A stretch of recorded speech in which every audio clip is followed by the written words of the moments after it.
এই ছোট্ট কাটাচয়টি তার ভাইদেরকে উপরে উঠতে সাহায্য করার পর নিজে যখন উঠতে যাবে তখন আর এটি উঠতে পারেনি। তার মা আর ভাইয়েরা চলে গেলেও এটি একাই পিছনে পড়ে থাকে। এটি বারবার চেষ্টা করছিল আর কাঁদছিল।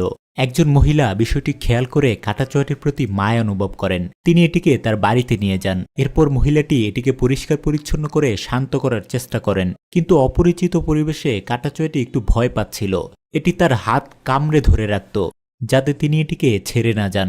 তিনি এটির দুঃখ বুঝতে পেরে এটির জন্য একটি খেলনা কিনে এনে দিলেন এবং ক্রমাগত এটিকে সান্ত্বনা দেওয়ার চেষ্টা করেন। কিছুদিন পর মহিলাটি লক্ষ্য করলেন কাটাচয়টি খুবই চঞ্চল, তাই তিনি এটিকে ঘুরতে নিয়ে যেতেন এবং ফুলের বাগানে ছবি তুলতেন। কাটাচয়টি যাতে একা অনুভব না করে তাই এটির সাথে খেলার জন্য তিনি একটি বিড়াল কিনে এনে দিলেন। কাটাচয়টি বিড়ালটিকে খুবই পছন্দ করলো। তারা দুজন সবসময় একসাথে থাকত।